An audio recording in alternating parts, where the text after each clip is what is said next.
We're back here with this guy, Bruce Cooper, the man, the legend, Bruce Cooper. Of course, 34 years at Channel 12 as the I forget your title over there, the sports guy. I don't know. I had too many. Yeah, I know it changed a lot. Sports producer. Yeah.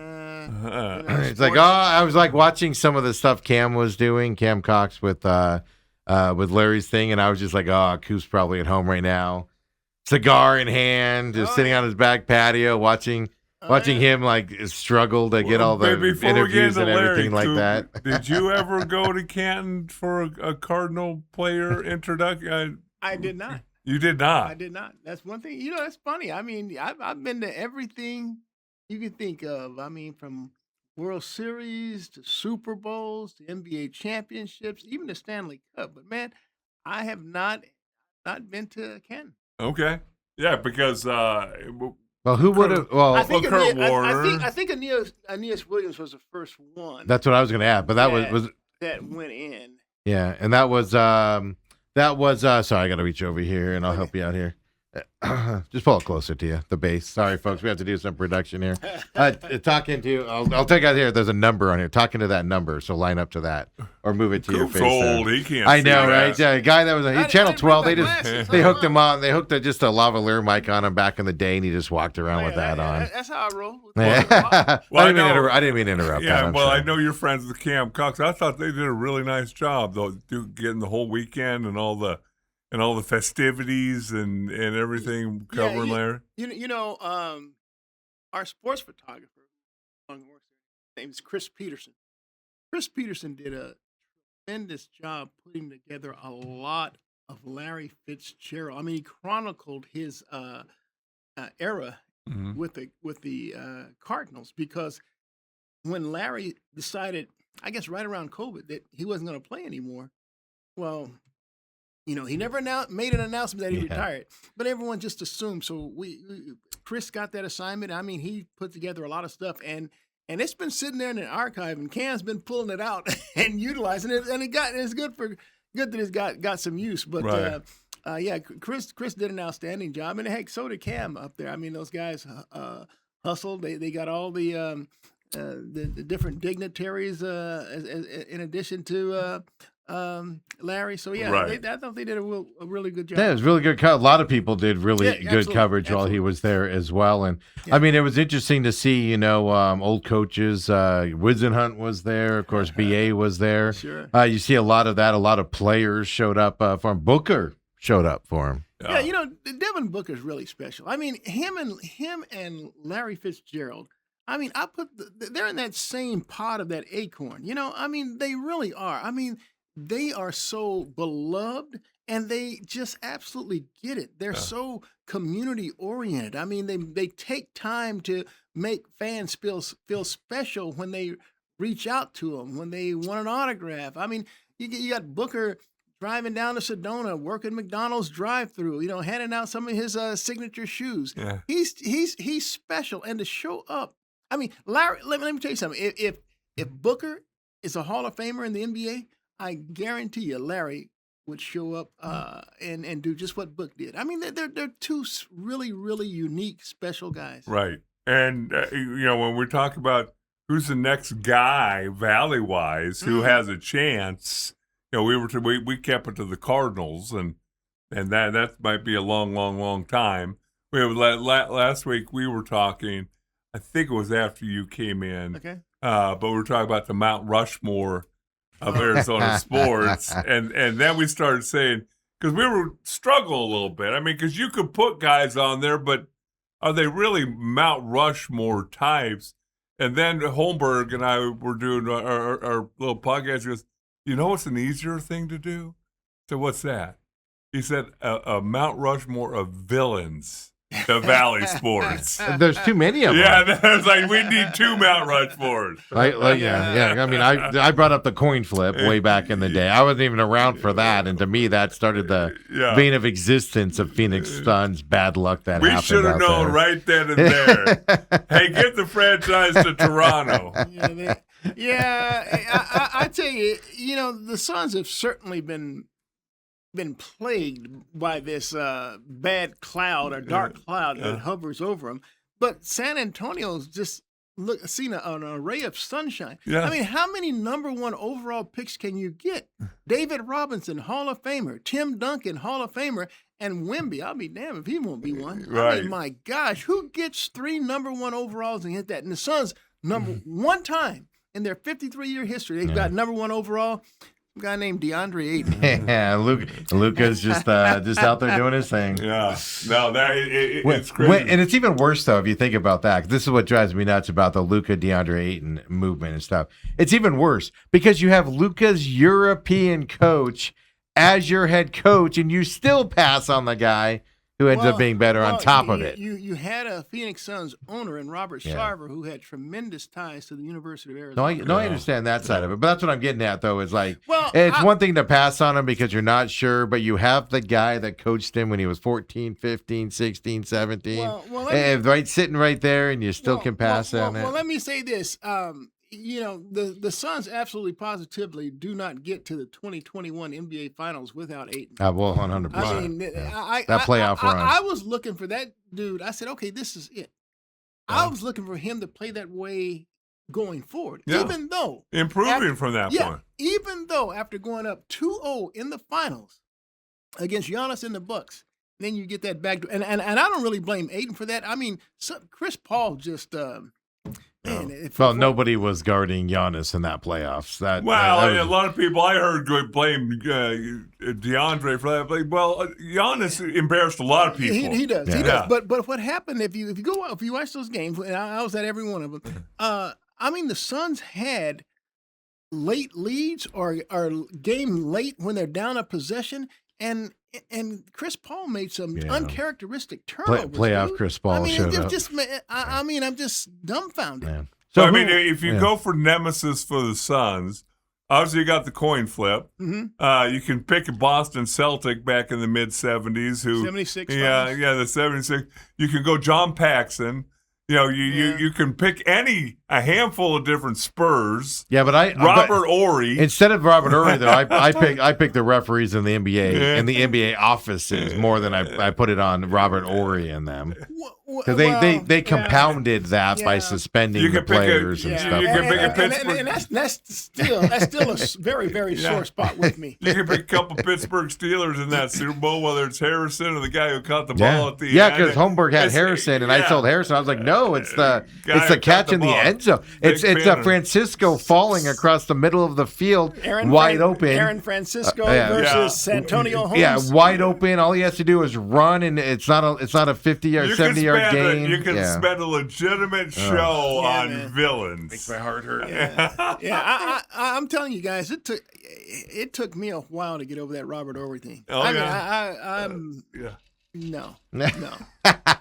But it is funny. But I think in terms of the Mount Rushmore, it's fairly easy who's on the Mount Rushmore. The one that you would interchange I know a lot of people put Diana Taurasi on there and some people wouldn't. That'd be the one that I would say would be interchangeable depending on your perspective on the league. But I mean, she's got to be up there. Just all played for it, championships brought here, all of that stuff. But other than that, right, it's Shane Doan, Randy Johnson, and it's obviously Larry Fitzgerald. Well, look, you can't substitute those three. You can also interchange Barkley and Booker there. But I tell you what, but that's what I'm getting at. You have three definites, and then depending on your perspective, you can argue. The fact that you mentioned Diana Taurasi, I mean, I can't get this WNBA out of my head. I mean, what the heck is going on there? I've given up on him, Coop. I refuse to talk about it. I refuse to watch. I used to just turn the games on and have them on. I refuse to watch anymore. I don't need political crap thrown in my face when I'm trying to watch a basketball game and listen to a basketball game. I'm just tired of it. Yeah, I can't even think of her name. That she just hammered. The Chicago Sky gal. I know. I can't think of her name. I know. I know. I can't remember. Not Chyannis. I know. We all know who you're talking about. But I mean, it's an obvious flagrant too. Yeah. She has the unmitigated gall, the audacity to go post white privilege. I'm like, girl, what is your freaking problem? And hashtag the Indiana Fever on top of Yeah, it. yeah. I mean, damn. Look. When Caitlin Clark came into the league, I mean, I couldn't believe the level of jealousy, including coming from our own Diana Taurasi and Sue Bird. I mean, I was just blown away. Yeah. I said, ladies, please. Caitlin Clark is putting you on a level that you've never been at before. Not only from salaries, but from resources. Like you now have your own. No one has to travel commercial anymore. You have your own private planes now. They're getting paid more. Yeah, absolutely. I'm talking salaries. Yeah, it just blows me away. And now there's no question that the league has a certain clique of gays and lesbians. I mean that's all good and good. But man, to take this level to where it's now, should transvestites be allowed to play? No. Look. Kathy Engelbert, she's the WNBA commissioner. Hey, woman, step up and take a stand.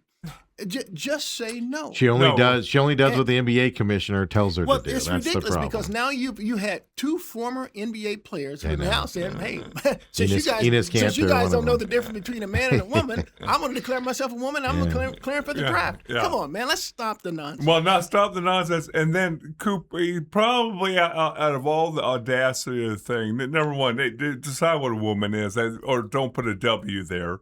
Number one. But number two, the Indiana Fever coach, after that flagrant foul, and stood up for the other girl. Yeah. What? Yeah, I know.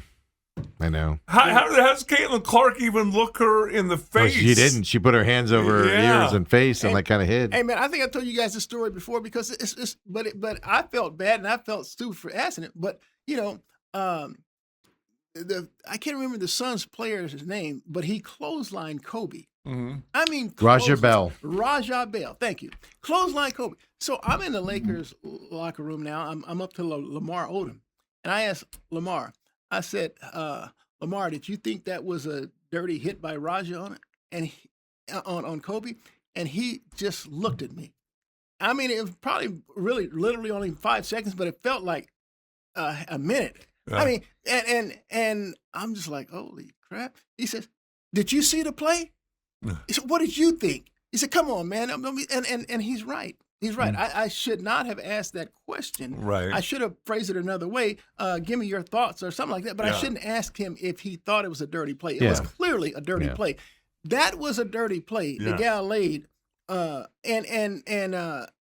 for her, the coach to think it's just a basketball a hard foul. I will say this: the WNBA allows those types of fouls, and people get kicked out for them all the time in the WNBA. So it's allowed to happen. It's the extracurricular BS that happens is what's turning you off from the league. I don't need to see a coach with. I don't care what your beliefs are on trans rights or what. I just don't care. Have your own beliefs. But then have a coach sitting on the sideline with Trans Kids Matter shirts on when you're trying to watch a basketball game. When you're watching the basketball game and all of a sudden you get distracted because then it becomes, white privilege conversations and stuff. I'm not watching. If I want to watch that, I'm turning into some CNN or whatever to watch that stuff. I want to watch basketball. I want to see all that. And it drives me nuts. I've turned against the WNBA where I'm not interested. It's ridiculous. Just play basketball. Shut up, play basketball. Do your stuff that you're going to do on the side like everybody does. NBA does their outside, stuff, etc. Do all that stuff. But dear God, leave it to the basketball court. You're ruining the league. It's an amazing thing. It's like they're just self-sabotaging it. Well, I hate to go back to the commissioner, Engelhart. She's weak. I mean, but she saw the play. You can't come back and say, hey, we're going to review it and then we're going to talk about it with the players. So, no, come out and say that, say what it is. Yeah. That was an egregious play. It was a dirty play, and she deserved to be kicked out with a flagrant 2. And I'm very disappointed that she played that white privilege card. I mean, just go ahead and say it. Right. Go ahead and say it. That's going to show. It's like everybody's afraid of. It's going to show strong leadership. No, that's come on. Yeah. I think everybody's afraid of stepping on somebody's toes. That's exactly what it is. And if you go back to what the pretty blonde, gosh, I just say she played for the Mercury. Sophie Cunningham. What she said. If you listen to what she said, She said, I love all people. I just don't believe boys should be in a girls' Well, locker room. Absolutely, and Sophie's the one that got closed Yeah, by yeah, this gal. yeah. But absolutely. If I'm the head coach, if I'm the WNBA commissioner, I echo it. I'm not going to sit there and say, well, I'm gonna him and her. Well, I mean, how do you define a man and a woman? Please stop it. You know Well, that's what I mean. Like that, it shouldn't Come even go on, to man. that. I look at it like when Colin Kaepernick was taking the knee. A lot of outside buzz about that noise. Should he do it? Should he not do it? Et cetera, and that stuff. But it never crossed that line into like it went into the political stuff, but not the line of turning you off necessarily. I know some people were, and it's just like this, like you said, it's just like they want to please everybody out there. And instead, it just makes everybody just be disgusted by it and move on. And I just hate it for the league. Yeah, Because they're literally self-sabotaging themselves. And the commissioner's showing weakness. The coaches are showing weakness. I'm not putting any of this on the players, by the way. I am. That's ridiculous. I'm talking about on the court play because they do those fouls in the WNBA Steve, all the that's time. the whole point. All of this riffraff off the court is taking away what they do on the play on That's the my court. point, yeah. I mean, shoot, the WNBA has been starving for eyes and publicity for forever. So now Caitlin Clark comes in, and now all these arenas are sold out. You have to move from your venue to the NBA venues to accommodate the crowd. And now you allowed one off-the-court issue after another to pile up, and it's taken away from the play on the court. I mean, my God. I go to social media, and I'm like, hey, what happened? Like, how are the Lynx doing? You know, the Sparks. Adding Kelsey Plum to the Mercury is, if you have not seen highlights at a minimum of Kelsey Plum, adding a 5-time All-Star, she looks dominant on that court playing for the Mercury. She has, and obviously she went out last game. You talk about so you're saying that, but you know what? That you don't see any of that because when you go to your social media feed, it's all about this extra stuff, stuff that I can go to CNN and watch if I want to, or something to that effect. And now it's folded into the WNBA where you're not seeing the highlights, you're not seeing the positive play. Kelsey Plum said the greatest thing last week when they interviewed her. She said this season is setting up for the end of this season because the Mercury aren't good this year. It's setting up for next season and beyond. Great comment from her on she's going to re-sign here and everything to that effect. All got buried because of all this extra crap out there. And it's just stupid. It makes me angry, and I don't want to pay attention to it while they're doing all this other stuff out there, you know? Yeah. Look, we're No, I'm angry. We're not even talking about the play on the court for the Well, WNBA. that's the argument. Nobody is these days. Clay Travis is all about men playing all this stuff. Enos Kanter, Fox News. I saw a clip yesterday where their hosts are talking about the men wanting to, and it's just like, dear God, you're about to start your playoffs. You know what I this is what we're talking about. to, and I did this a couple weeks ago, Coop. Let's see what you think, and then we need to go to a break. I know we're at the top of the hour. It was Caitlin Clark coming in. Mm-hmm. Whether you like her or you don't as a player, nothing but good things happened for you. A lot like when Tiger Woods came on the scene. Now, there's a whole lot of other stuff that was going into that, the race car and all those things. But once the players realized, hey, we're all making more money. Yeah. We're all receiving benefit. They started worshiping the kid as he got going. Right. Absolutely. And you want to cash in on that cash cow. Yes. And so again, we're old enough to remember. Maybe not Steve is, but we're old enough to remember when Magic and Bird came into the league. Yes. I was too young. I mean, it was black versus white. It was East versus West. It was Celtics versus Lakers. The NBA promoted and played those cards to the hilt. The popularity of the league went up. And here's the great thing about it. There was no jealousy between Magic and Bird. They did commercials together. They loved each other. And so everyone embraced them. They loved each other. But you got Caitlin Clark coming in this league, and you have the league superstars like Diana Taurasi, like Sue Bird, who are jealous and won't accept her, won't embrace her. And now, if the WNBA was smart, I would have played that Angel Reese and Caitlin Clark deal, that black-white thing. It works. It would have played, but you needed them to be friends. You needed them to embrace each other. They do not like each other. And let me tell you something. It ain't like the guys, man. Well, that's a good way to put it, too. And Bird and Magic, it took them a few years to start liking each other. They respected the hell out of each other. Sure. And they both said that along the way. But you're right, because back then, and you listen to Charles Barkley talk, who are the most important guys in the NBA history? Magic and Bird. He said, the reason guys are making $50 million a year is because they took the NBA championship from being tape delayed, which I forgot about, tape delayed to it. Now it's primetime TV, and then further and further. So anyway, I know. Well, last thing I wanted to leave on that is when Caitlin Clark came into the league, one of the players came out like halfway through that season. I don't remember who it was, and said, "This league, we have too many eyeballs on this league," and they basically were like, "We enjoyed showing up now because fan bases started showing up and being more vocal. So they were used to playing. I can't remember. I'll have to look it up That's because stupid. because the stadiums got full. They were like able to go out there and just play to quarter full stadiums, and it was a But better they wanted experience. more money and they wanted more benefit. And then Caitlin, somebody said that. I'll have to look that up because it always stuck with me. That's the stupidest thing I've ever heard. Well, we'll leave it at that. Come on back, folks. Second hour main event coming up next.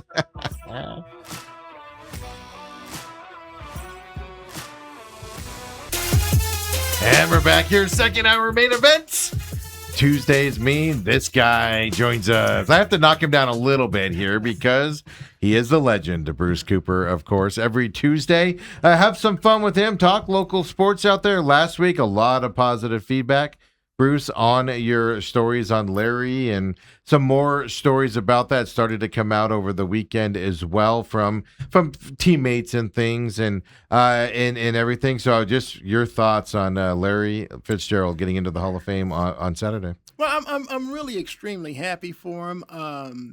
I do know that it was an emotional time for him because his father was not there. I mean, he just lost him maybe 2.5 months ago. And so it was difficult, but I like the way they handled the whole enshrinement ceremony. Mm-hmm. I was really nervous for Devin, Larry's son, to step up to the mic and really say some things and present his dad. But they put everything on tape. Yeah. And so not only is it work from a timing standpoint for the producers who are trying to time out the show anyway, but it looked a lot more polished. Yep. And so I thought Devin did an extraordinary job. I mean, I think the two best speeches were by Larry and Drew Brees. Oh, really? Yeah, I did. I thought those were the two best out there.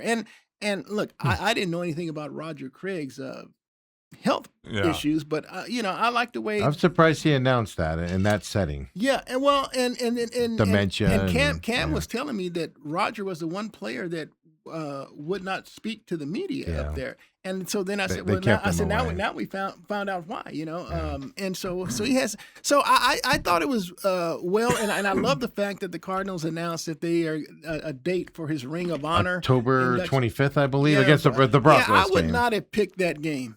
Yeah, that gum, man. But with the first, what do you wait till though? Do you wait till the Jets game or something? Yeah, let me find a more winnable game. It's like man. homecoming. I mean, jeez, Louise. Well, you could argue maybe that'll incentivize them to play harder in that game. Well, it's supposed to be a halftime ceremony. Heck, the game might be over by halftime. Everybody checked out. No, just kidding. Well, you might not be kidding, to be honest with you. There, no, I thought it was fantastic. I thought Vinatieri had the better. Did you really? Drew Brees' speech. Like I said, none of them were bad. It's just Drew Brees always goes to that. I can do it, so can you. No. Well, Drew, settle down. Vinatieri had a couple of lines. That's what made it good. I like the comedy. I didn't mind the one against Belichick, but the one the with balls McAfee, and his wife. I played them both yesterday, too. I played them both yesterday. No, but that's what I mean. That's what his speech is. And I thought Larry's speech covered it all. It had humor at moments, sentimental at moments, and all of that. But then I was looking at it like this, because I agree with you. I mean, as a dad, just devastating that his dad wasn't there and was so close to getting there. And I saw Larry's comments, I think it was Thursday in Media Day, where he said, I wish I would have, because he knew his dad was sick and he knew he wasn't, they're hoping he can make it to it and stuff like that. But he said, I wish, something to the effect of, I wish I would have prepared better, so he could have recorded something or something for his dad to enshrine it, put him in there. And so that stuff kind of hits you and stuff like that. But then I sitting there while I watched Devin up there with him, his oldest son, and I went, this is almost like hey, my time's done. You're going to Notre Dame. It's your ball now. You go. You take the family legacy, and you take it. It was a cool moment. I mean, and like you said, I just thought that Larry, his speech hit on everything. I mean, he even acknowledged his teammates out there, poked fun, and then people like Chris Carter, jabbing him and said, "Hey, now we can agree that now the pleasantries are over. We can all agree that my hands are better than yours." I mean, it was just I thought his was perfect, and I did enjoy Breeze's, and we all know that. Like I said, Breeze's wasn't bad. It's just I'm not looking for that type of a speech in that environment. But I understood what Katrina was all about and how they overcame, and the Saints and Breeze and his family, they were a big part of it. Most teams would have caved in that situation, and he brought them through it. They're in San Antonio and stuff like that. I'm saying it's not bad. It's just not the speech I was looking for. Larry had a couple sayings. The drinking from the well, and I'm going to go back and refill it in the valley. For the valley, I'm going to refill it, Whoa. That's pretty deep. Yeah, the extra mile is lonely or something. There's not a whole lot of traffic on the extra mile. And it's like, wow, okay. Great way to start it. Hey, I thought a great way to end. Yeah, but the preseason, the Canton game itself. Yeah. I mean, dude, I can't tell you how many times I have watched this game in pain and agony, and I'm checked out by halftime. Yes, but I know I'm working that night, so I got to stay with it. It's just like that game. Yeah, you get ready to go on right afterwards. I expected to check out of that game by halftime. No.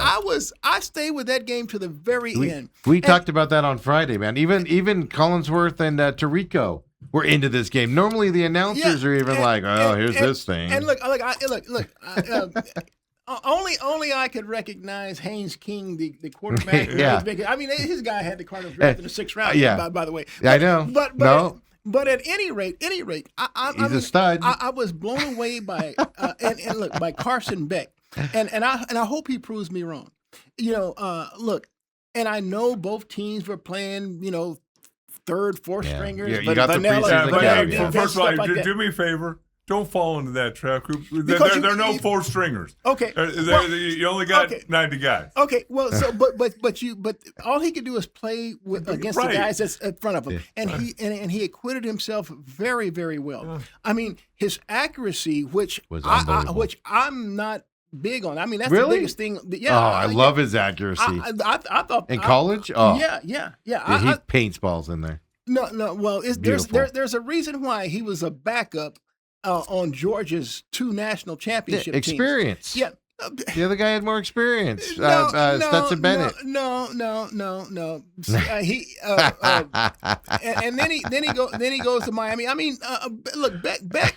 He's had 6 years of college play. They call him doctor. So I believe him when he talks about he doesn't get rattled. I mean, he's not going to get nervous. I mean, if people, because he's calm, cool, and collected. I believe that about him. That's what I know about.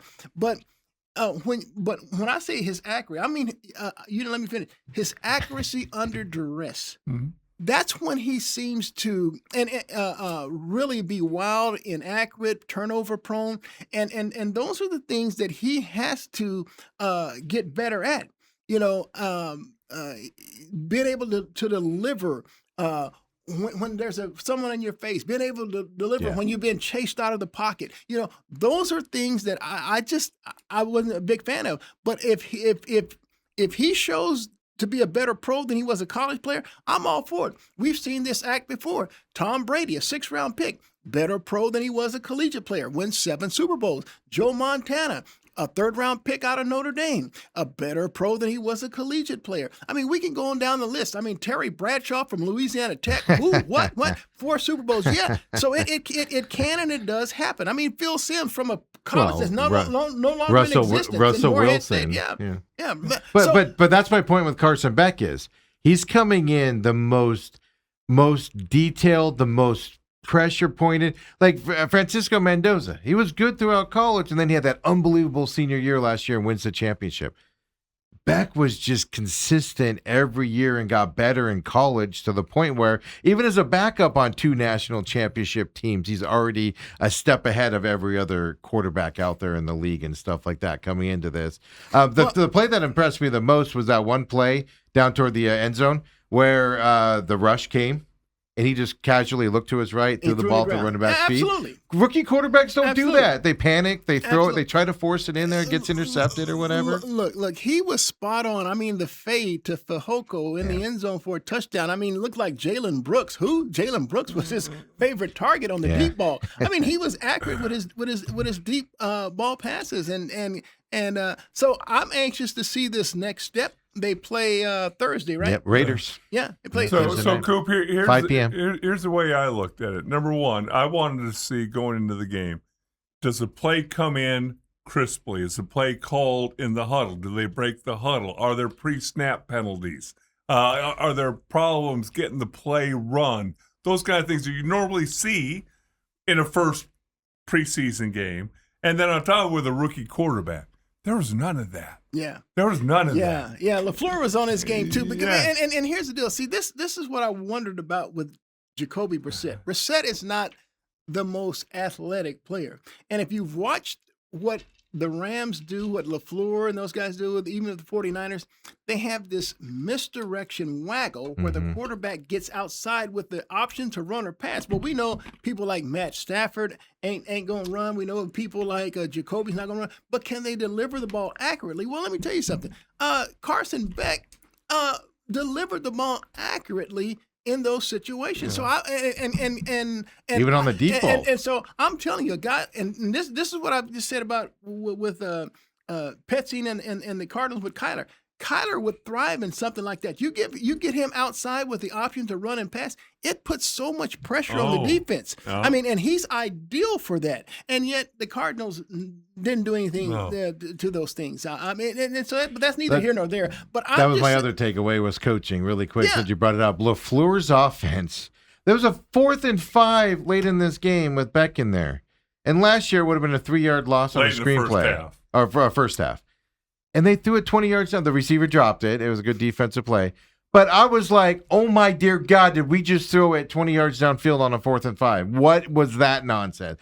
The offense looks like it's rolling. LaFleur looks like, the offense is going to be explosive, or at least try to be explosive is how I should phrase it, which opened my eyes completely. And it could just be, Coop, that we're just stifled by Gannon and that offense last year and the way it ran. But it looked like a professional. I came in here on Friday and was like, we have a coaching staff. We have an NFL quality coaching staff. Yeah, I'm because to me it looks but if Stafford can do it, I know Brissett can. But Brissett's like this lumbering type of a guy.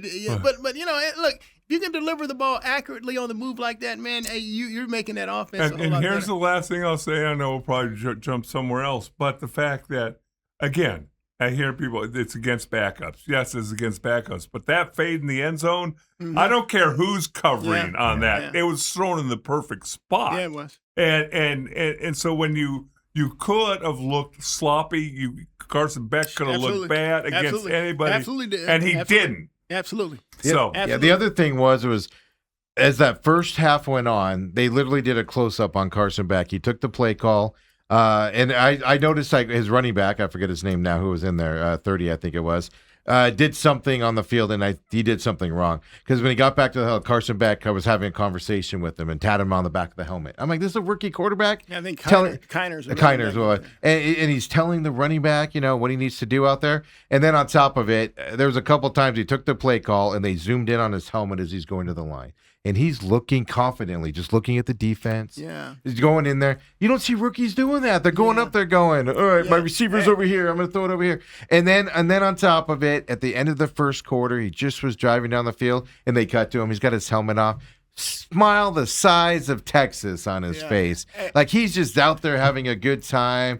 Like it's nothing, like it's not his future career. And he could die out there if he does something wrong and gets hit hard by one of these guys. And he's just having a ball. Hey, And look. you don't see that with rookies, man. Hey, look, I saw something on X yesterday where there a number of different videos talking about this no-look touchdown pass. In practice. Now, it's tough for me to see the no-look that they see him, but they're there, so he must have looked somewhere. His helmet was this way, Yeah, but his eyes obviously were over here. I can't see that on the tape that Yeah. I'm seeing, but he must have pulled a Patrick Mahomes. But I put it to you like this.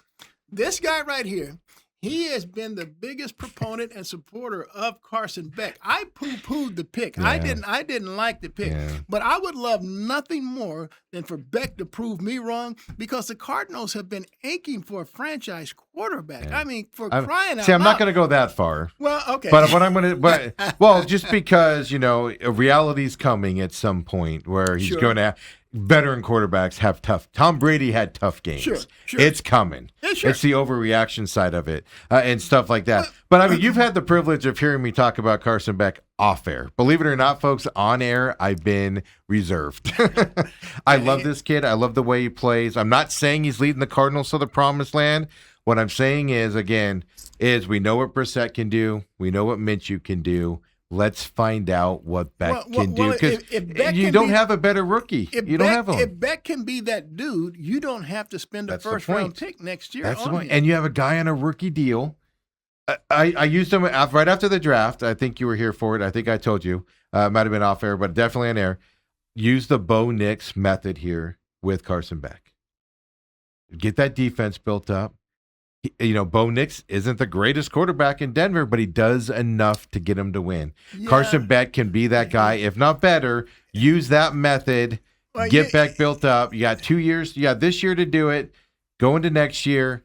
Get it done, and you can have success. The Broncos are showing you how to be successful with an older, experienced quarterback that had success in college. Look, the Broncos defense is special. Oh, I mean, you could say I know. who's better, them, the Seahawks or the Rams, But because look, Knicks.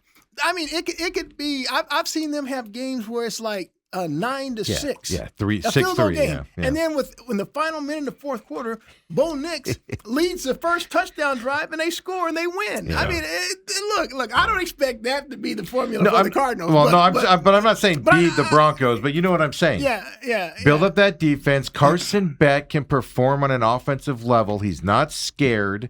He can go out there. You can grow with him and have success out there and have a rookie quarterback to where you can pay other guys to come in here. It's a good blueprint to have, is all I'm saying. Going forward. And he showed in the first game, at least, he can be that guy. Now, let's see moving forward now as well. As high as I am on him, I'm I'm excited by what I've seen, and I know to temper my expectations, Right. but he's already exceeded what I had. No. And it gives me more motive of what I've said all along. Give Jacoby Brissett the ball to start the season.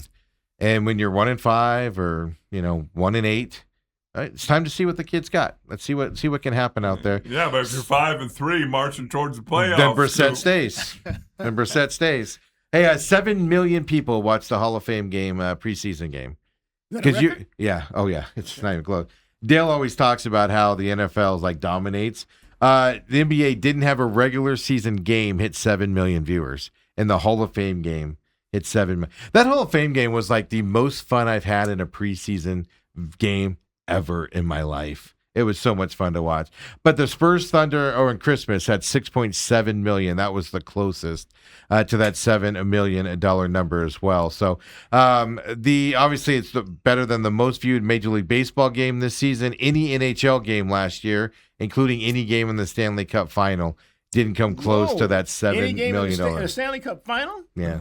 Didn't even come close to Whoa. that 7 million Hall of Fame Well, number. we already know it's no secret we knew the NFL was king, but to have Canton and the Hall of Fame game put up those numbers relative to what we were talking about the other leagues, that is shocking. And not two of your marquee franchises. Well, that's it. Yeah, it wasn't the Cowboys and the Packers That's a battling very it good out. point. Yeah. That's a very good point. The Steelers weren't there as well. Last thing on football, two things. One on the Cardinals. We talked about Josh Sweat earlier in the show. He's on the sidelines. He's there.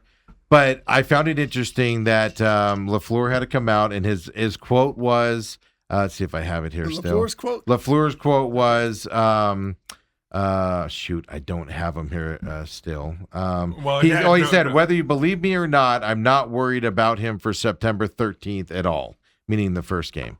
Then Monty came out and said, we have no interest in trading Josh Sweat. And Josh Sweat's on the sideline. No word of what his injury is. No word of anything. Okay, well, let me ask you this.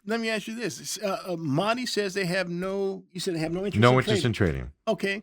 Well, all of those reports that came before that statement, that preceded that statement, it talked about how Sweat was unhappy. Yes. How he wanted out. Because Gannon's gone.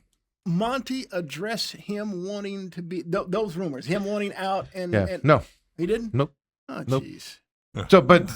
This is my thing to Dale was what I read LaFleur's comments, and the Tampa Bay Buccaneers are dealing with this with their defensive linemen as well. Vita Vea? Yeah, and I like to call him Vita Vea.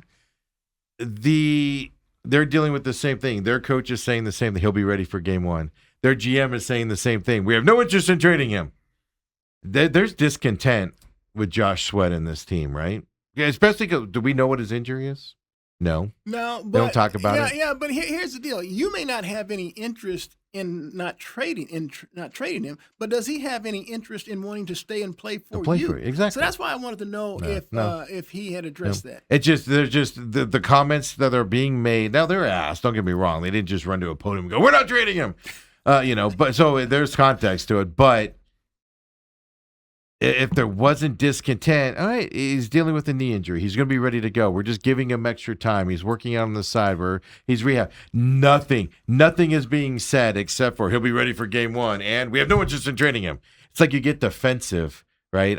He's going to be here, guys. He's going to be here and playing. It just tells me that there's something going on. So he's not really answering the question. No. If he's happy and wants to be traded, you're just doing that PC answer. Yes. We have no interest in trading him. He's going to be here no matter what. It tells me it's not an injury situation. Is what I'm getting at. I'm reading it's not an injury situation. Yeah. It's a disgruntled player situation. And can it be solved with money?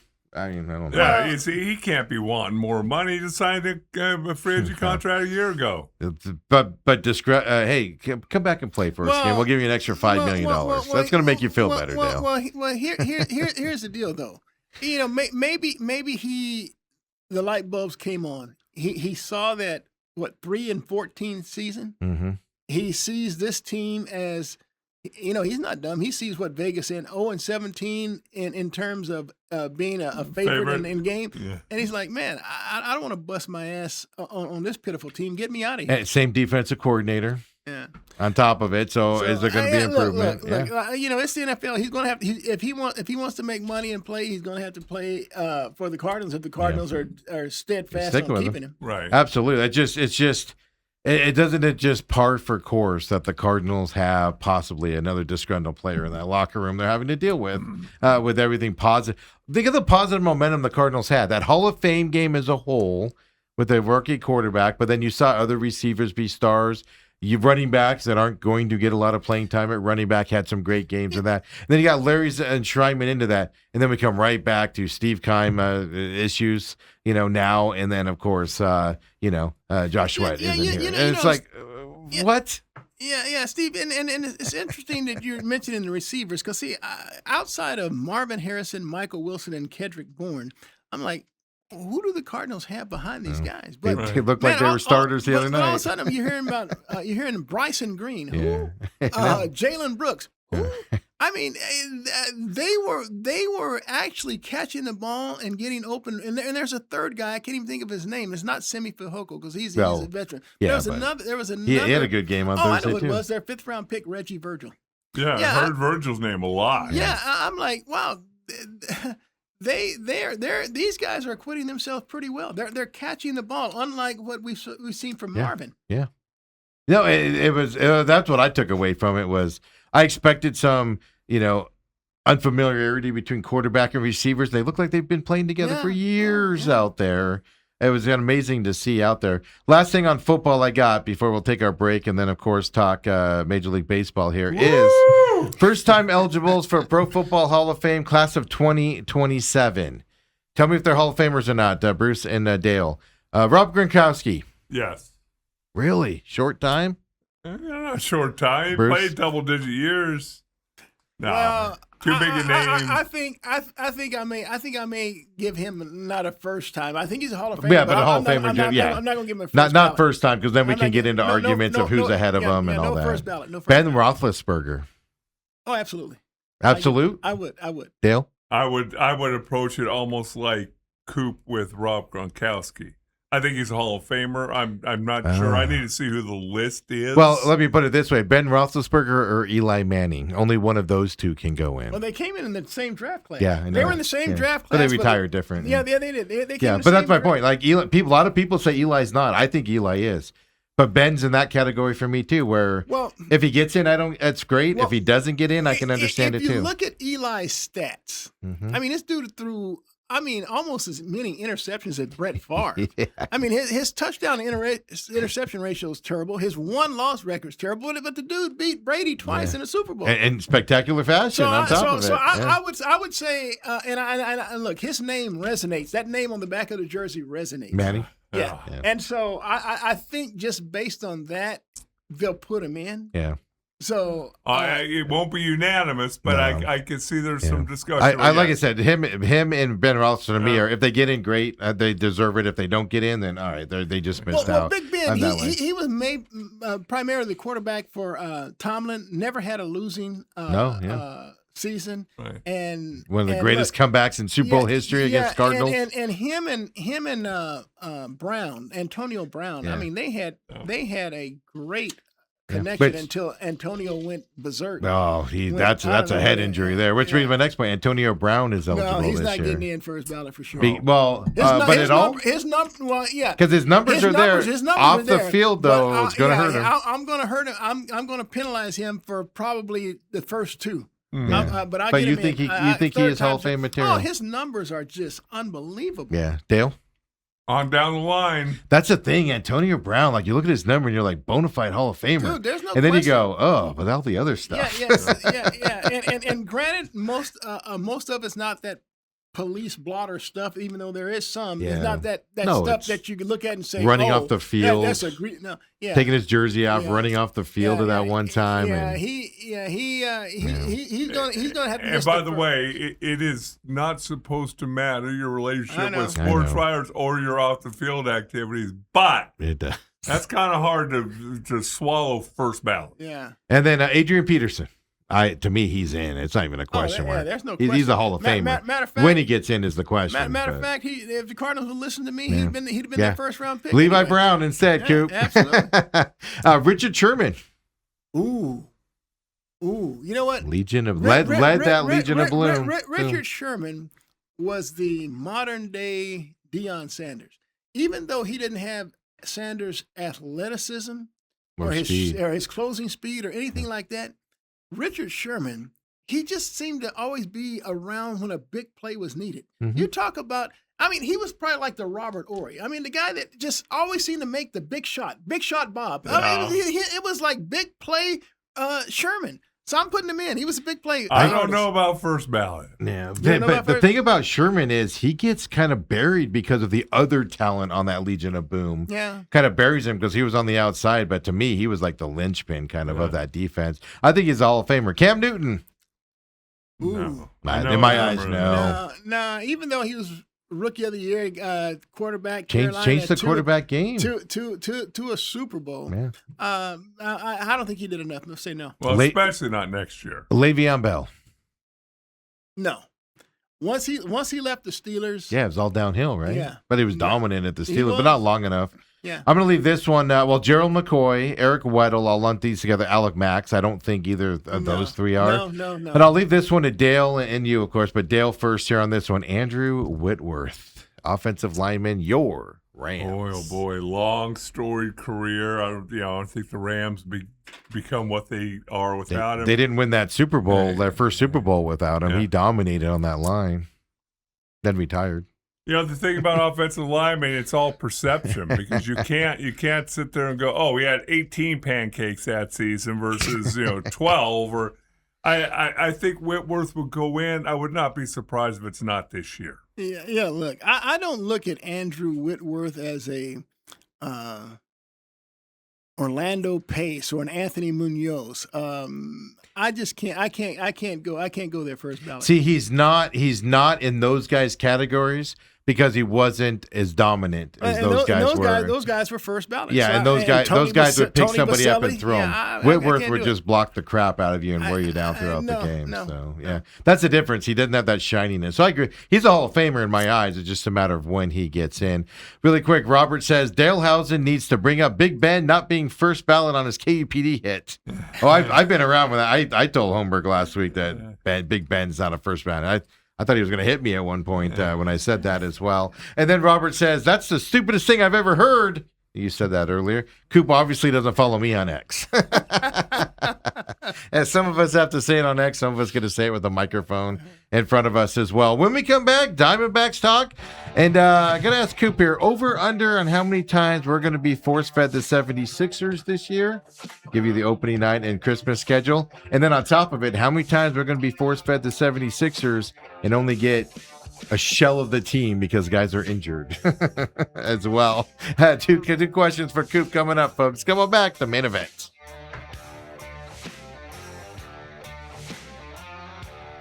And we're back here, second hour main event with this guy, legend Bruce Cooper, and then this other legend here. Folks, he just had success at SMU, rolls up to, gets to the AFC Championship game with the Bills, the lowly Bills, and starts their franchise on their record side. He tried to tank the Raiders, but he was like, Raiders were like, we don't want to win, Dale. You fake your injury, and we'll just ship you out of here to Dallas. Goes to Dallas, wins 3 Super Bowls.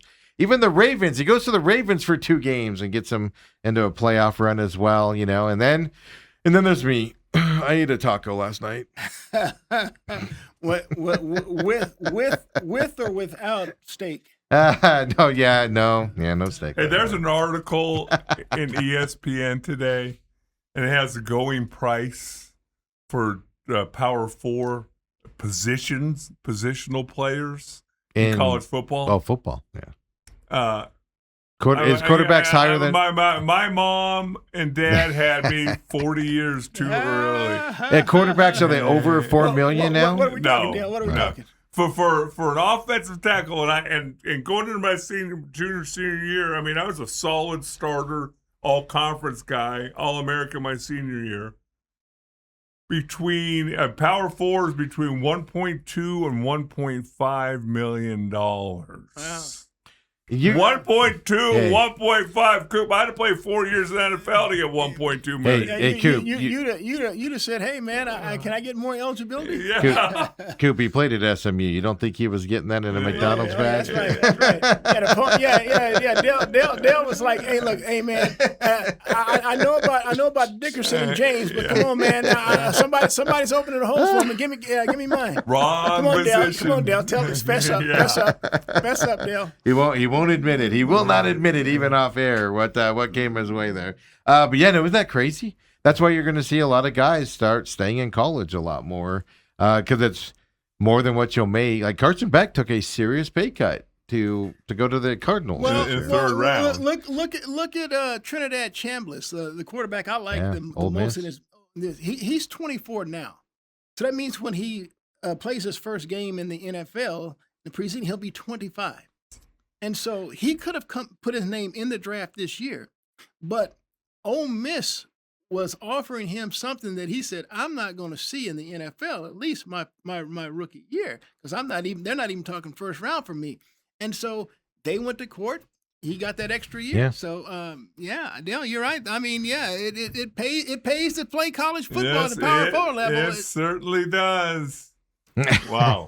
Hey, really quick, NBA, we have the opening night schedule, and of course it just flipped off my screen here as well.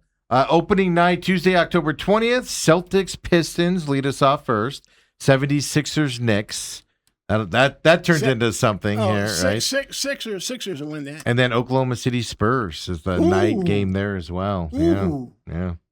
Ooh. That's trying to follow the NFL model. That's a heck of an opening night, man. I might sit down and watch all three. That triple header. Oh, what night is that? Tuesday, October 20th. Oh, brother, Then you go to Wednesday. I may not even come in Yeah, here. exactly. You're gonna be all excited about it. It doesn't start till like 3 p.m. our time or something like that, I think. So you have plenty of time afterwards. Wednesday, then you've got Golden State Lakers. That's one. You've got Minnesota Heat. Giannis coming back right there. Rudy Gobert and those guys coming up here. Then Thursday, you've got Cleveland 76ers, Nuggets, Oklahoma City as well. And then you've got Knicks Celtics on Friday Where are night. the Phoenix Suns in this to go. national lineup? This is kind of my point, Coop, is with all the talk about an improved Suns team again this year, they're re-signing, bringing everybody back with what they did last year.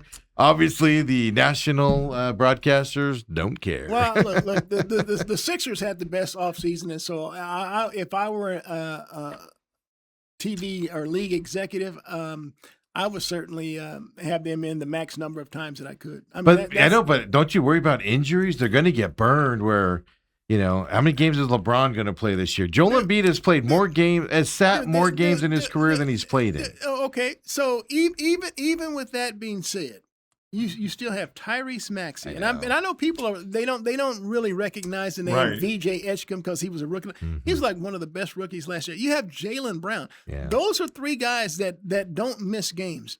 And so look, LeBron, he won't have to carry the load as much. Say what you want about LeBron. LeBron doesn't really miss a whole lot of games. I know he has some of these injuries. No, he played 70 games. Yeah.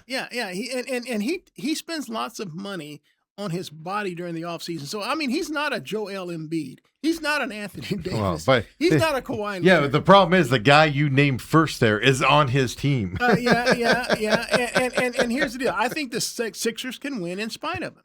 All right. Well, LeBron's going there to be a backup. Really quick, Christmas Day, Spurs-Knicks is the first game hold on. Christmas Day. Before you go down that, Okay. I have Christmas Day's national TV watch list. Cool. Okay. You better start resting up now. Okay. So you're including the other sports. There's two sports playing, NBA and NFL. Dale, are you telling me that I may have to get my mother upset at me? Yeah. Because see, my mother's having Christmas at her house this year, and it's on a Friday too, Coop. Christmas is on a Friday. When you get family gatherings at mom's, I mean, it's too much riffraff. A lot of Side reminiscing, stuff, a lot of laughing, this, that, and that. And man, I'm into the games, man. Yeah. So I may have to be a no-show. That would piss my mom off. You know what your mom's Christmas present is? A giant 100-inch TV for one of her bedrooms where nobody else is allowed in but you. That's the Christmas that's a gift. good point. Coop, but what I already want you to start working on is your sniffles. So you get Christmas Eve, you go, Mom, I just ain't feeling good. He's setting it up now. He's like, guys. I like the way Dale thinks. All right. Let me hear this lineup. Here we go. Start off at it'll be 10 a.m. Ooh, nice. In the morning, you have Spurs-Knicks. Ooh, nice. Okay. At also, and then at 11 o'clock, you got the Packers at the Bears. Ooh. All right. Then you Nice. have next Heat and Celtics. Then you have Bills Broncos. Wow. Then you have 76ers Lakers. Ooh. Then you have Thunder Wolves. Wow. Rams Seahawks. Jeez. Nuggets Warriors. Yeah, Nuggets Warriors close it out. I'm working on that cop already. Boy, that is, brother, that's tremendous. Wow. And see, here's the deal. This is why I need to be in my home. Yeah. So I have two screens in my Yeah. man cave. Right. I mean, oh, wow, Dale, thank you, man. You got it. That is crazy with the football added into Yeah. that as well on that Friday. And no one let my mom on. Yeah, exactly. Keep that quiet there. But like you said, no Suns at all in that list anywhere. So just your traditional big teams at this point. Yes. Well, see, look, the league is all about the big names because when Durant was on the Suns were getting those games, right. and they weren't worth a damn. Yeah. Right. So I'd rather them be like they are now. And because I watch them locally, they'll be on despite the fact they're not on national. And so when they are doing what I expect them to do, a top 4 team. Look, they're not going to be a top 3 team. We already know who the top three teams are. You got OKC, you got the Spurs, and you have the T-Wolves. Suns will be fighting for that 4th spot with the Rockets and the Nuggets, and I think the Suns will win. I think T-Wolves and Nuggets are going to be a switch around, possibly. Nuggets are on the decline. Yeah, so the Wolves. I'm not a Wolves fan. They're Wolves fans. There's something wrong with that team, man. Dude, how can you say They're that? from Minnesota, Coop. There's just something in the water up there. It says, my hey, God. I did see a little blurb. I don't know what the truth to it was, but there's some multi-billionaire overseas around where the Joker lives somewhere, and they have a league Serbia? over there. Yeah. And there's talk of him trying to buy the Joker out of his contract, bring him over there, and pay him more money. Like Liv? Yeah, like Liv. Is that right? And if Denver loses the Joker, then they become They become nothing. Oh, they become Jazz Light, probably is where they go down to at that point, and stuff like that. But yeah, so you're putting Suns top 4. They definitely should be a top 6 team. I don't know if I'm pulling the trigger to 4 yet, but they'll be 5 or 6. Look, Minnesota's got 3. Look, the fact that they traded Julius Randle and they brought back LaMelo Ball means everything because, see, their franchise player, Anthony Edwards, he had to do everything. I mean, from handling the ball to initiating offense to making big shots to driving the paint. He had to do it all, and his body was beginning to wear down. He was starting to get injured. LaMelo Ball, I mean, he takes the ball away from Anthony Edwards. He can now be that creator and facilitator. I mean, LaMelo Ball is a terrific passer. Agree 1,000%. I don't know if Ant-Man and Ball and Rudy Gobert can get along. Gobert's not a shooter. All he needs is just to throw the lob up to him. But he's a locker room guy that messes up a locker room, and I don't know if Bell and Ant-Man are going to get along. So I'm throwing out there. No. Well, I don't think they make the trade if he's not going to fit in that locker room. It's the Minnesota. They make a lot of weird stuff happen up there. I don't know where that's coming from. No. It's Steve's personal bias. The Lynx are going to get to the WNBA playoffs and lose in the first round. It's going to be what they do, man. It's what they do as well out there. Let's get to baseball. Me in Minnesota, man. Let's get to baseball here, of course. Since we talked to you last, Diamondbacks tied the Padres, beat the Dodgers 2 out of 3. Well, look, they went 4-3 in those 7 games, and I'm really pissed off about the game Saturday night. I mean, look. I mean, you just can't ask Brandon Pfaadt to throw any better than he did. 7 shutout innings. He out-threw Yamamoto. So it's 0-0 after 7 innings. The Diamondbacks, top of the 8th, bring in Jonathan Loaiza to pitch. He gives up a solo homer to Kyle Tucker. I'm thinking it's going to be a tough luck loss because now it's the bottom of the 9th inning. 1-0. They have on their closer Edwin Diaz. Yeah. I mean, first pitch. I mean, that's not first who pitch. You can hit, Perdomo triples to the gap in right center. And it's like, oh my gosh, all right. I'm just got my fingers crossed because the Diamondbacks have had men in scoring position all night long and not been able to score. What happens? Corbin Carroll triples to left field. Back-to-back triples. We're tied at 1. We're 90 feet away from a second consecutive walk-off. Ryan Walsmith with a 2-run bomb in the 9th the night before. I mean, I'm like, how about this? We're going to win the series. And man, I just couldn't believe what happened. And so to see the Diamondbacks lose that game, and keep in mind, the only hit Ohtani gets an entire series is that little scratch thing that Tawa should have been able to backhand. Mm-hmm. 1 for 11 in the series. I mean, it's unbelievable. But the Diamondbacks did win the series, but I couldn't help but think this. 2 years ago, after the Diamondbacks hit, and we're talking about 2024, a year after they had gone to the World Series. Right.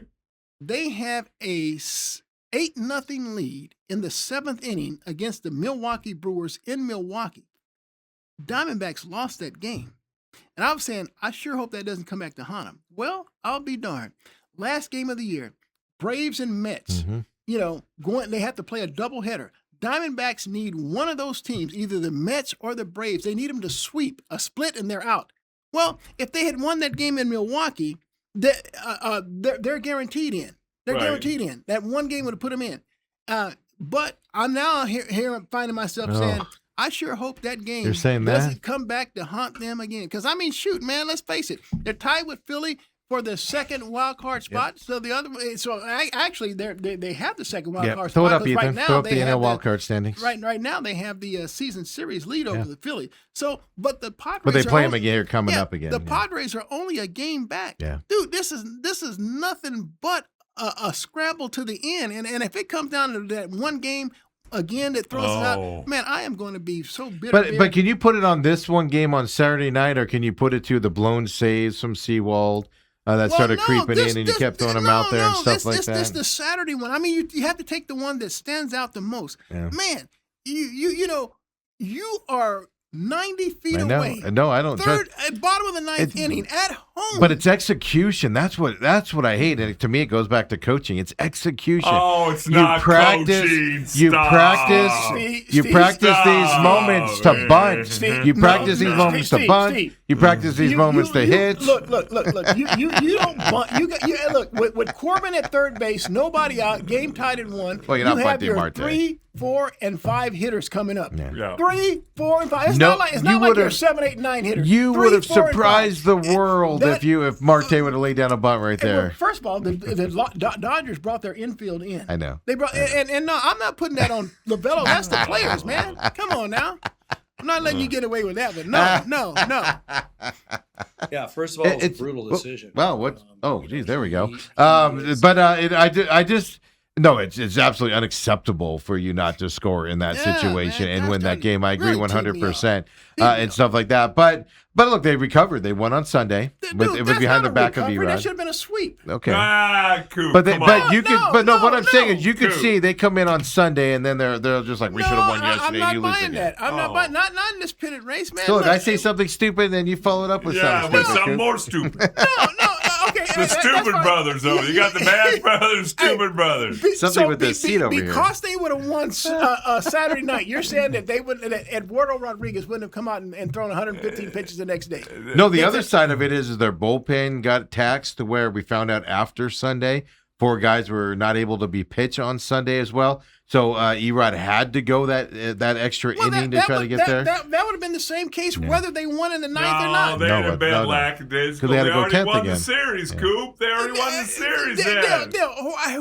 Why? Look, okay, that's like you saying, all right, we won the NFC Championship game against these guys last year. Yeah. So NFC Championship game against the same team this year. Hey man, we got this. You're not going to say that. No, but you're also you're a little more satisfied in baseball, Coop.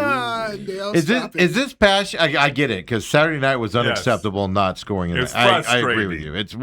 It's what the Diamondbacks do. It is beyond frustrating how you can have 22 people in scoring position and not score 3 of them. You know, it is ridiculous that what happened. Yeah, the Diamondbacks it was happened. unbelievable. The hitting is the most ridiculous thing to deal with. It's frustrating as all heck. 1,000%. Okay, with so you. you think this final month and a half of the season, down this pennant stretch, that hitting is the most critical part that the 100%. Diamondbacks have to get? What do you say? He says hitting. See, I'm going to narrow it down more than that. I think they're hitting fine. They're having opportunities.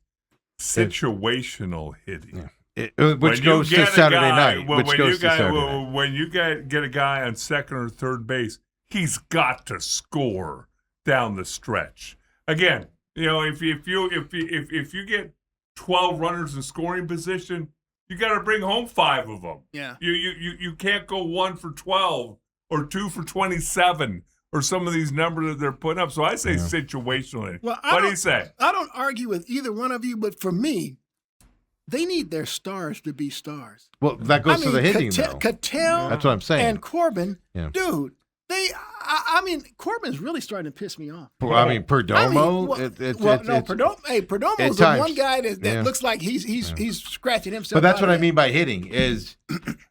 Can you imagine what this team would be if Marte, Corbin, and Perdomo were producing at the level we expect from them? Look, This team would be unbeatable. Coop. in a season in which Gabby Moreno is having a career year, you have your stars who are hitting below 250. Yeah. I mean, for crying out loud, man.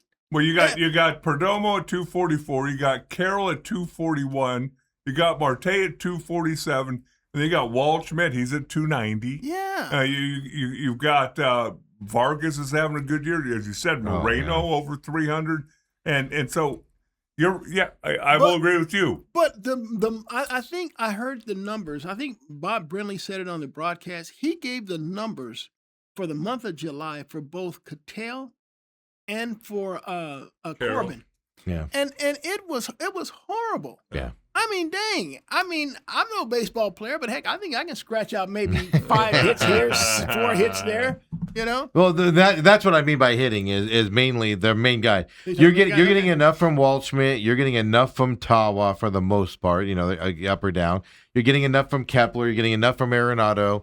What you're missing is right now with this team and most of the season is Marte, Perdomo, and Carroll not getting those timely hits and stuff. And that if they can figure out that and get 2 out of 3 of those guys consistently hitting like you expect them to do, this team's unbeatable. But here's the deal with Perdomo. The way their pitching's even though Perdomo's average may not be what you think it is, it should be a leadoff guy. Have you watched this guy work pitchers? Yeah. I mean, he fouls ball, and then he gets those walks. So those walks are not going to be reflective in his batting average, but his on base percentage has really picked up. And I agree. Yeah, and so, but the other 2 guys, I mean, it's like. But great, so Perdomo gets on and nobody can hit him in because Carroll's struggling and Marte's struggling out there and stuff. I mean, but Carroll, if this team could figure out hitting Coop, they're gonna. But here's the deal: they compete for the Dodgers for first place, like Dale called earlier in the show. But here's the deal: even the announcers have pointed it out, and we know it to be true. The book on Carroll is you throw him that high outside pitch and he goes chasing. Dude, you would think that his hitting coaches, I mean, would sit down and tell this dude, I mean, come on, man. He's watched enough film. But he goes up and he repeats the same thing every freaking time. Yeah. He's driving me crazy. I mean, Sirocco comes back last night, gets that 4 1/3 inning, I think is what he officially got charged with here. Look, I mean, take him out at that point, it's a blowout ball game, it's basically a comeback situation. Well, Torrey said his absolute drop dead limit was 80 pitches, and so he's at 77 with that. But I have no problem with that being a blowout. Bringing him back slowly. Well, but then you see the new guy come in and pitch. You'd like to get him a win, but look. They designate Sewald for assignment. Because they said, hey, look, we had to. We don't basically tell him we don't trust you as a back end guy, and so you don't fit what we need for long relief. So they signed Littell. Now, I didn't expect Littell to throw 4 2/3 of shutout last night, but all of a sudden I'm saying, damn, that Hazen did it again. Mm-hmm. Well, that's the thing, right? He got cut from who was he with? Nationals. Yeah, they just released him because he's been terrible, and he shows up here and comes into the back half of that game as well. And I wanted to do this about Sewald here, and we'll wrap up the show with this. If you want to listen to it, Torrey yesterday talked about DFAing Sewald and what a hard decision it was and things of that. So I want to play this clip for everybody first, and then, look, I'm going to give an unexpected tribute to Paul Sewald here on his way out of town. But first, here's Torrey yesterday on Sewald. He is, first of all, it was a brutal decision. He's meant so much to this organization. He's closed out 24 games. He solidified things for our 23 run. He had a number of saves in 24 before he got banged up. And you learn to appreciate the human being at a certain point. He's just such a great competitor and was having so much success. And on top of that, he's a friend of all of us. Like, he's just a good person. He's a great husband. He's a great father. He stands for all the things that we believe in here as an Arizona Diamondback. So to say goodbye to him was not easy. It was agonizing. However, the reasons that were stated in my office yesterday were things such as the role that you're currently in is not going to be an area of your strength. It's not something that you've done a lot. You're usually a very back end guy. We're going in another direction. You can see the success of the team. You guys, not Paul. You can see the success that the team is having with guys going in other directions, or with going in different directions other than him. Guys are really, really getting after it, and he understood that. I think it was painful for him, and we said our goodbyes, but more like we'll see you later. That's the mindset. I just feel like the role he was in, we need a little bit more length. And that's where Zach comes in. I know you guys are aware that Zach Littell signed with us. And who knows? Mike made some comments in there that stuck with me, and I'm sure we'll stick with Paul. And what we all remembered is what he's done for this ball club and what he's done for this organization. It's just we're going in a different direction because guys are looked at in a little bit different way, such as Brandon Garcia and Kevin Ginkel and Loizaga and Murillo. I think they soaked up the spot that Paul was in, and that's just the nature of the game. My thoughts on this is pretty simple. One, as a man, it makes that decision harder, but in a baseball sense, that's the easiest decision they probably are going to make all year, letting him go.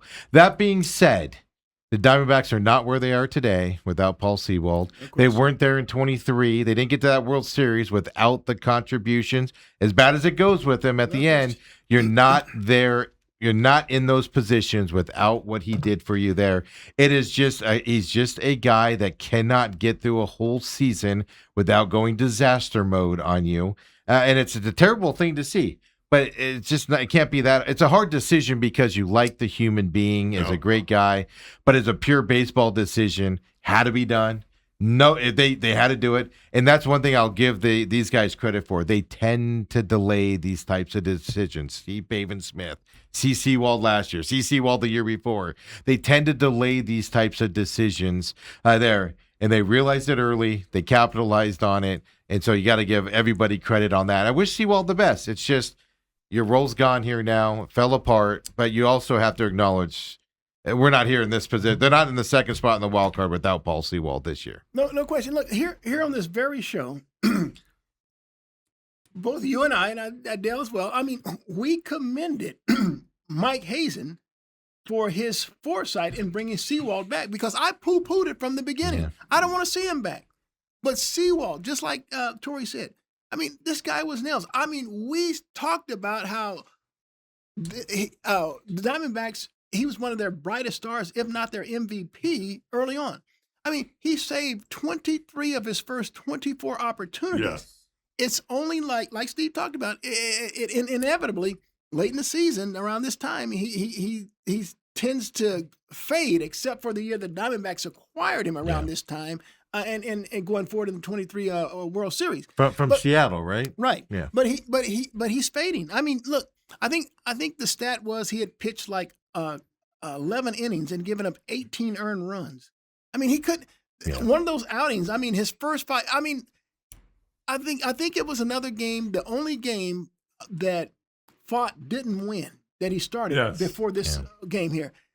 He had a 6-3 lead in the bottom of the 9th inning, gave up a double, 2-run homer, solo home run. All of a sudden, it's 6-6. Yeah. He was giving up home runs. He just couldn't get people out anymore. I don't know what the deal was, but yeah, it's time to move on and thank him for his contributions because, like Tori said, Diamondbacks wouldn't be in this situation without him. I think they handled it as professionally as you could, because you're right. I mean, obviously, the general manager, the owner, and the skipper are all going to remember more of the good things than the couple bad outings at the end, whereas fans tend to focus on the bad a lot more than they tend to they focus on the good, i.e. Steve McCollum. Did you not just hear what I said? The Diamondbacks are not in this position without Paul Sewald. Stephen I'm J. giving the guy McCollum. credit for once in my life. Hey, breaking news, I'll give this. Dale saw it a little bit ago. The Vikings have named Kyler Murray their starting quarterback, according to ESPN. Not a shocker in my eyes. I'm shocked by that. Are you? Of course Oh, not. no, I was going to say with JJ there as well. I'm wondering what that means for JJ in that locker room. I wonder how the quarterback dynamic is going to be. Because JJ was not happy Kyler was there.